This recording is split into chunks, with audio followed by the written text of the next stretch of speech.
श्री ज्ञानदेव तुकाराम पंढरीनाथ भगवान की जय। माऊली ज्ञानेश्वर महाराज की जय। जगद्गुरु तुकाराम महाराज की जय। नमामि सद्गुरुं शांतं सच्चिदानंद विग्रहं पूर्ण ब्रह्म परानंद मीशमालंदी वल्लभम।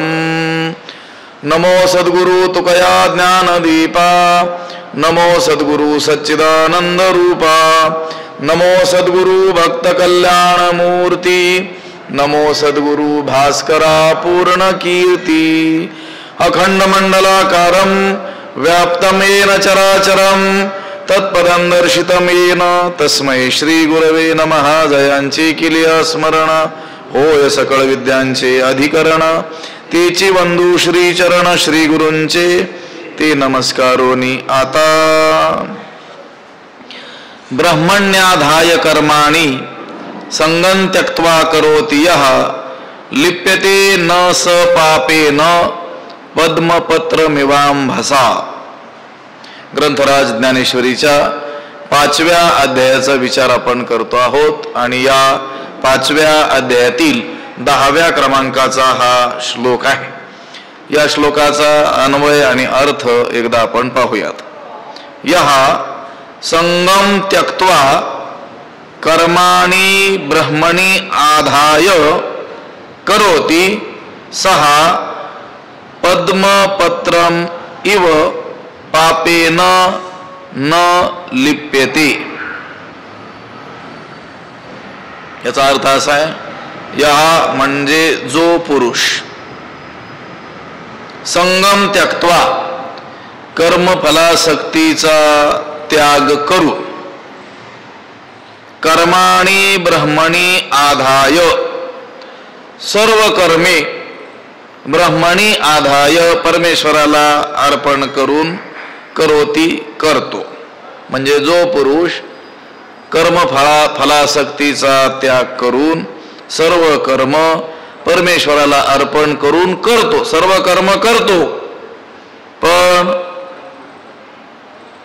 फळाची इच्छा टाकून कर्म करतो आणि सर्व कर्म परमेश्वराच्या ठिकाणी अर्पण करून करतो, सहा तो पुरुष अंभसा पद्मपत्रम इव म्हणजे पाण्यातील पद्मपत्रम कमळपत्राप्रमाणे पापेन न लिप्यते पापाने लिप्त होत नाही।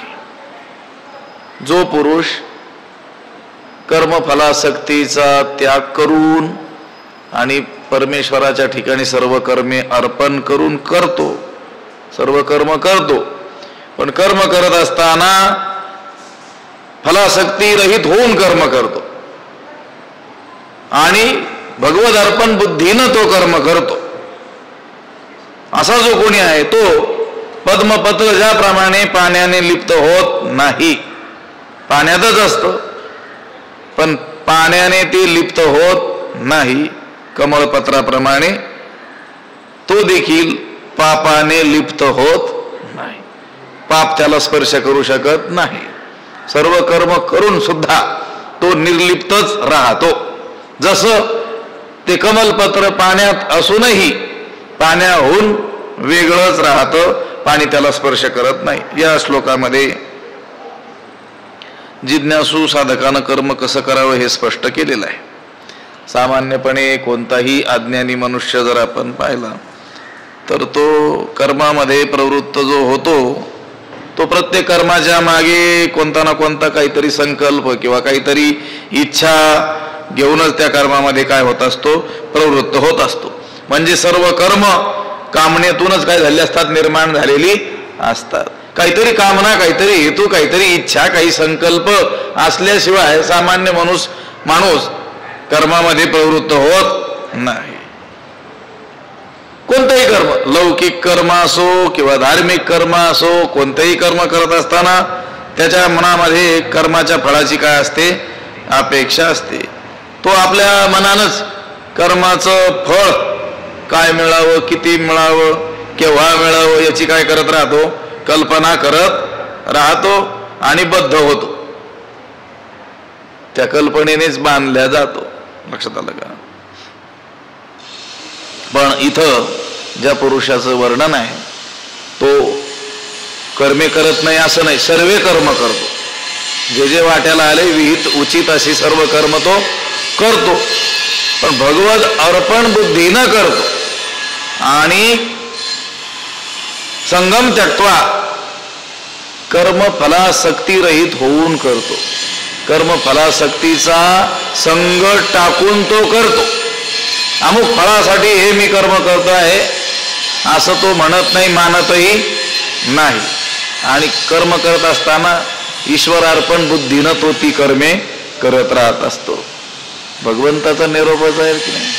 कर्मे करावी सांगू हा निरोपू माझा, मनोनी फळी लागू सांडोनी देह संगू.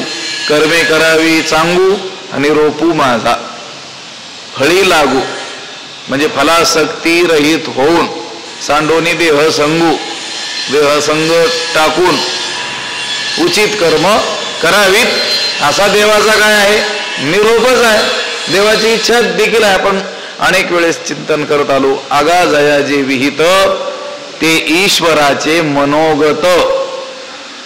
ज्याच्या वाट्याला जे कर्म आलेलं आहे ते ईश्वराच्या इच्छेनं आलेलं आहे.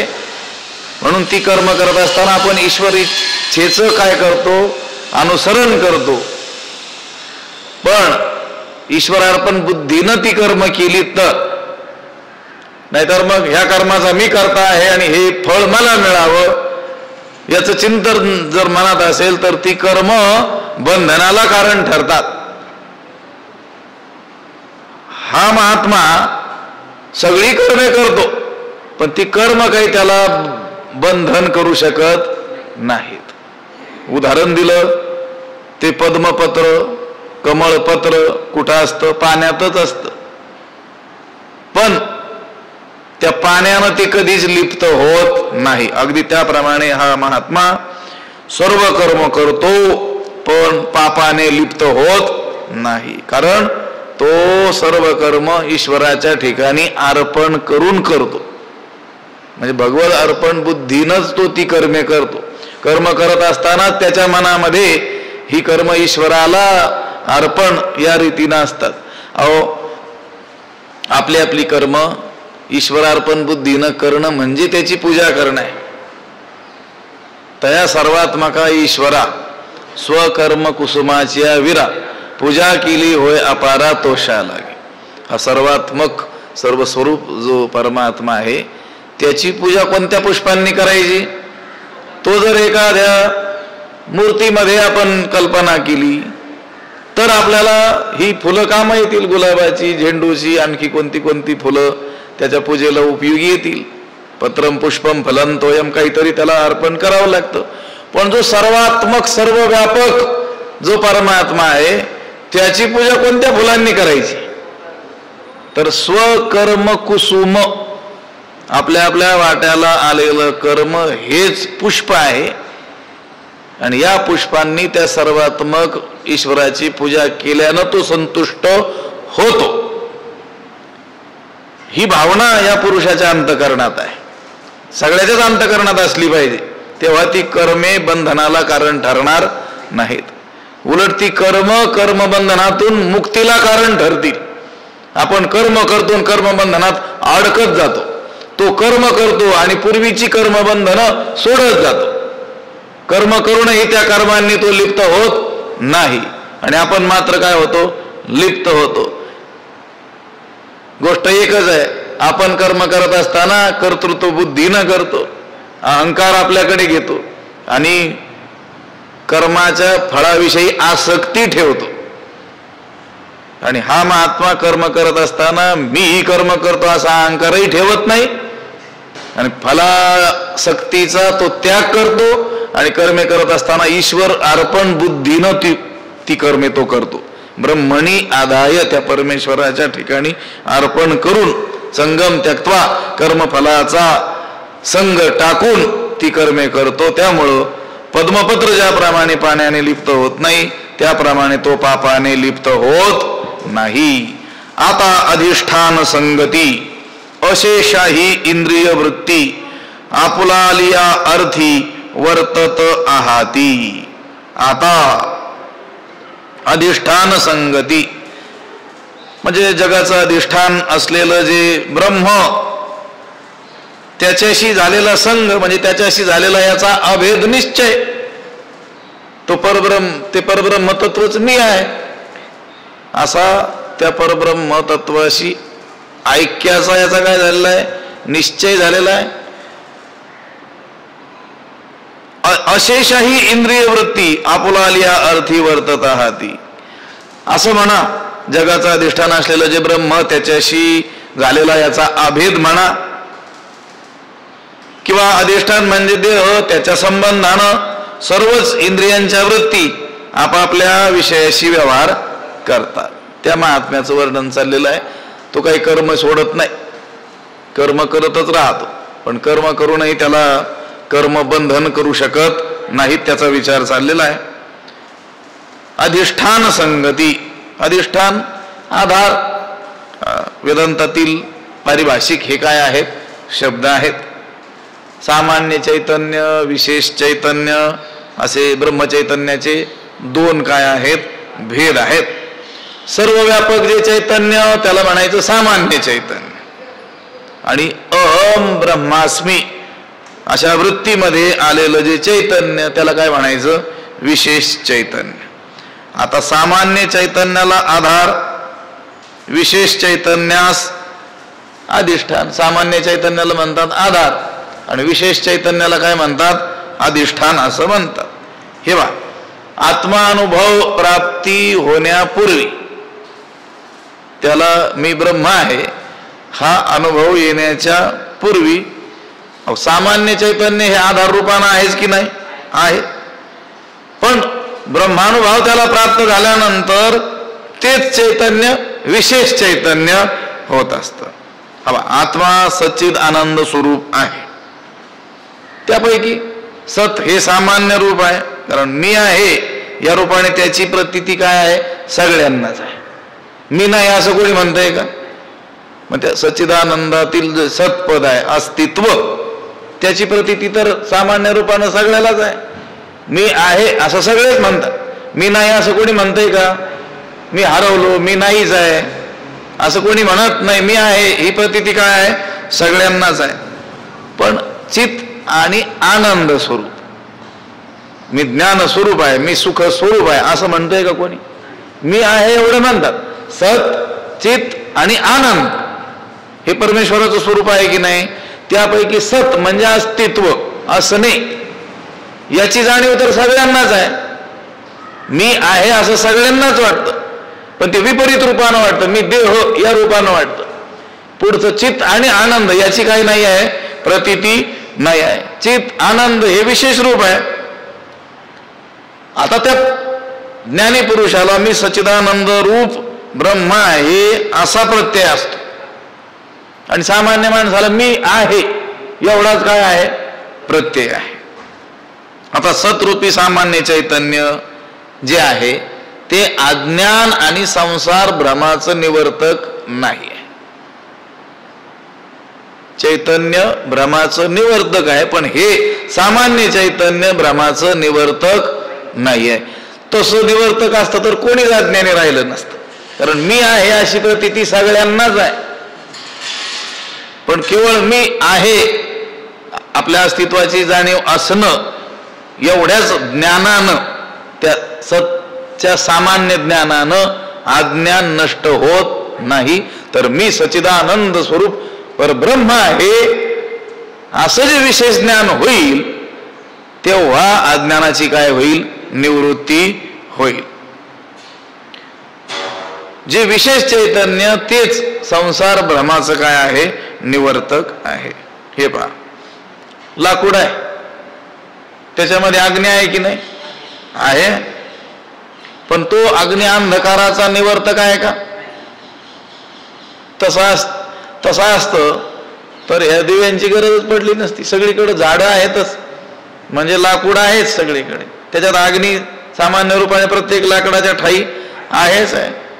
मग तो अग्नी अंधाराचा निवर्तक आहे का? नाही. असता तर उजेडच उजेड सगळीकडे पडला असतो.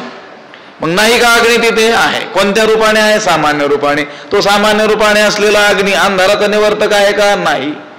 पण तोच अग्नी घर्षणाच्या माध्यमातून ज्यावेळेस विशेष रूपाने प्रकट होईल त्यावेळेस तो अंधाराचा निवर्तक असेल की नाही? आहे.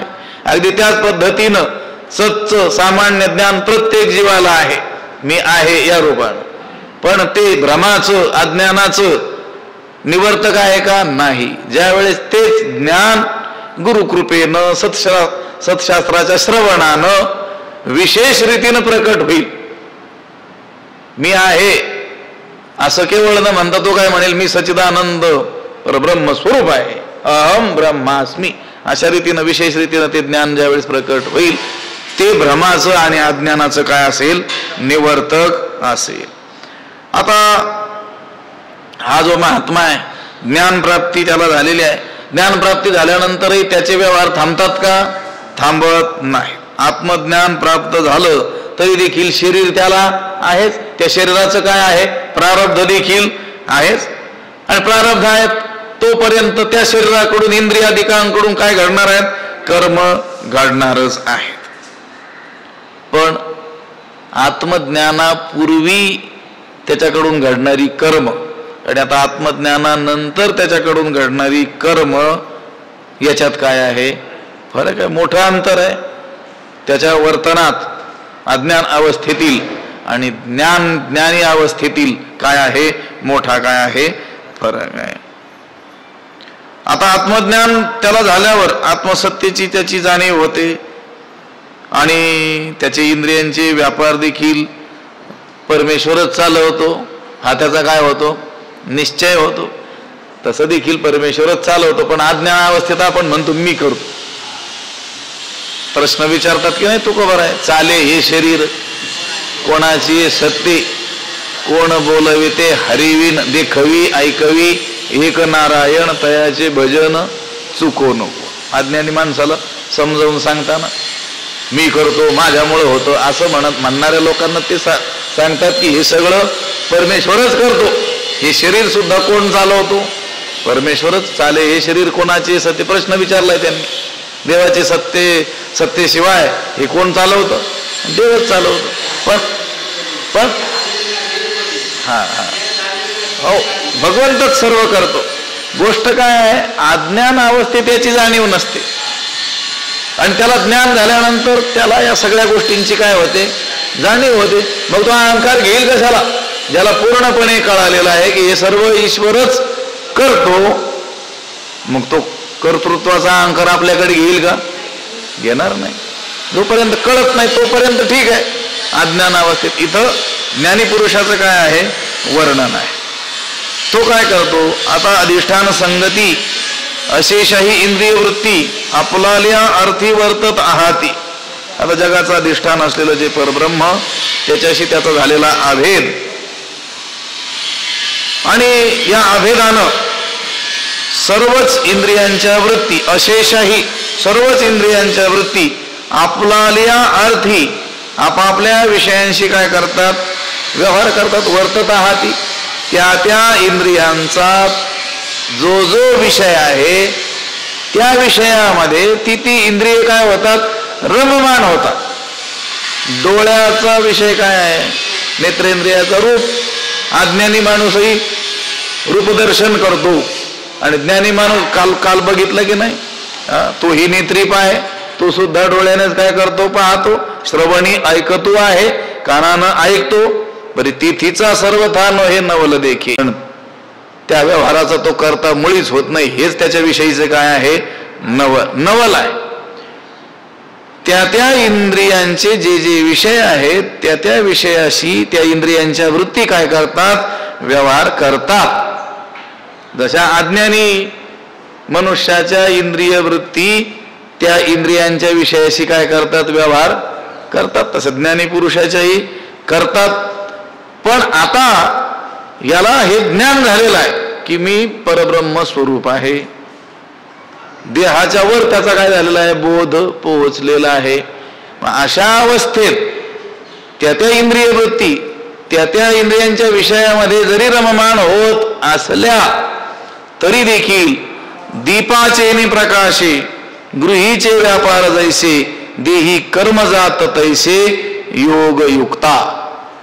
तो जो योगयुक्त पुरुष आहे त्याच्याकडून होणारे सर्व व्यवहार, त्याच्या देहाच्या योगानं होणारी सर्व कर्मे कशी होतात तर दीपाचे प्रकाशे गृहीचे व्यापार जैसे. जैसे दीपाचे प्रकाशे गृहीचे व्यापार, ज्याप्रमाणे दिव्याच्या प्रकाशाने गृहीचे व्यापार घरातील व्यवहार जसे होतात तस. आता रात्री अंधार असतो, आपण दिवा लावतो, दिव्याचा प्रकाश पडतो आणि त्या प्रकाशामध्ये आपण काय करतो, व्यवहार करतो. जेवण खाण इत्यादी व्यवहार कशात करतो, त्या दिव्याच्या प्रकाशामध्ये करतो. वाचन करतो, कशामध्ये करतो, दिव्याच्या प्रकाशामध्ये करतो. पण तो दिवा आपल्याकडे कर्तृत्व घेतो का? तो दिवा त्याच्या प्रकाशात जो व्यवहार होतो त्या व्यवहाराचं कर्तृत्व आपल्याकडे घेतो का? नाही. दिव्यासमोर कोणी वाचित बसला तरी त्याचं कर्तृत्व तो दिवा आपल्याकडे घेत नाही. त्या दिव्याच्या प्रकाशात कोणी भोजन करत असला, इतरही कोणती उद्योग व्यवसायाची कामं करत असला तरी देखील त्याचं कर्तृत्व तो आपल्याकडे घेत नाही. प्रकाशात कोणाच्या चाललेला आहे तो व्यवहार? दिव्याच्या. दिवा नसता तर तो व्यवहार करता आला असता का? नाही. म्हणजे दिव्याच्या प्रकाशात संपूर्ण व्यवहार होत असला तरी देखील तो दिवा त्या व्यवहाराचं कर्तृत्व आपल्याकडे घेत नाही. किंवा आता तुमच्या घरी दिवा लावला आणि त्याचा प्रकाश दुसऱ्याच्या दारात जातो, तो म्हणेल का या मालकानं मला आणलेला आहे विकत म्हणून मी याच्याच अंगणात काय करील, प्रकाश करील, असं म्हणतो का? नाही म्हणत. का घरीची उजेडू करावा, पारखिया अंधारू पाडावा, हे नेनेची गा पांडवा दीपू जैसा. दीप हे जाणतो का दुसऱ्याला काय करावं? जो काही संबंध नसलेला मनुष्य आहे तो आला की दिवा विझून जातो आणि घरातील कोणी मालक असला की तो दिवा प्रकाश देतो, असं होतं का? होत नाही. बर, दिवा असा ठेवलेला आहे आणि त्याच्या उजेडात काय होतो, व्यवहार होतो. मग चांगली कोणी कामं करत असेल, ग्रंथ वाचन भोजन इत्यादी चांगली कामं करत असेल त्यावेळेस तो प्रकाश देतो आणि सगळे घरचे झोपलेले आहेत, त्या दिव्याच्या प्रकाशात कोणी चोर येऊन काय करतो, चोरी करतो. त्याचं नियमन करतो का? तो त्याला अंधार पाडतो का? नाही पाडत. जैसा दीप ठेविला परिवरी कवणाते नियमू ना निवारी आणि कवण कवणे व्यापारी राहते तेही नेणे. असा दिवा ठेवलेला आहे आणि त्याच्या प्रकाशामध्ये चांगले व्यवहार चालले म्हणजे तो म्हणतो चला चांगले कामं करतात, करा तुम्ही. नियमन करतो, ठीक आहे चांगलं करा. आणि कोणी वाईट कामं करत असेल तर निवारी, त्याचं निवारण करतो, त्यांना तिथून हटवतो किंवा त्यांना मदत करणं टाळतो. असं करतो का? नाही करत. बर, कोण काय काय करताय हे तो पाहतो का? जाणतो का? जाणतही नाही. आणि कवण कवणे व्यापारी राहते तेही नाही. आणि कोण काय काय करतंय हे देखील तो जाणत नाही. कोण? दिवा. हे पहा, आता सूर्य आहे, त्याच्या केवळ अस्तित्व मात्रानच या लोकांमध्ये काय होतो, प्रकाश होतो. आता त्याच्या प्रकाशात लोक पुण्यात्मक कर्मेही करतात आणि पापात्मक कर्मेही करत असतात. पण त्याचं भान, त्याची जाणीव त्या सूर्याला आहे का? नाही. आणि तो त्या कर्मांनी लिप्त होतो का? होत नाही. हेही असो लोकाची राटी होती आगविया, कोण काम सवितया अंगा आले. अगदी त्याप्रमाणे हा ज्ञानी महात्मा सूर्यासारखा असतो. त्याच्याकडून घडत असलेली सर्व कर्मे ही ईश्वर सत्तेने होतात, ईश्वर सत्तेने घडतात, असा त्याचा काय आहे, अनुभव आहे, अशी त्याची काय आहे, मान्यता आहे. आणि तो मी त्या सत्ता रूप आणि कर्माचा प्रकाशक आहे अशी त्याची काय आहे, मान्यता आहे. आता माझा त्या कर्माशी काहीच संबंध नाही असाही त्याचा काय आहे, अनुभव आहे. जसा तो दिवा आहे, दिव्याला त्या कर्माशी, त्याच्या प्रकाशात होणाऱ्या कर्माशी देणं घेणं आहे का? सूर्याला त्याच्या प्रकाशामध्ये होणाऱ्या कर्माशी देणं घेणं आहे का? नाही. अगदी त्याच पद्धतीनं हा ज्ञानी पुरुष सुद्धा स्वतःला अकर्ता असंच समजतो. दीपाचे नि प्रकाशे गृहीचे व्यापार जैसे, देही कर्म जात तैसे योगयुक्ता. हा कर्मयोगी जो आहे तो देहाच्या योगाने सर्व कर्मे करतो, त्याच्या देहाच्या योगाने सर्व कर्म होतात. पण कसे होतात? दिव्याच्या प्रकाशाने घरातील व्यवहार जसे होतात अगदी तसे. तो कर्मे करी सकळे, परी कर्म बंधा नाकळे. जैसे न सिंपे जळी जळे, पद्मपत्र तो सकळे कर्मे करी. तो सर्व कर्म करतो, परी कर्मबंधा नाकळे, परंतु कर्मबंधाने लिप्त होत नाही. कसं?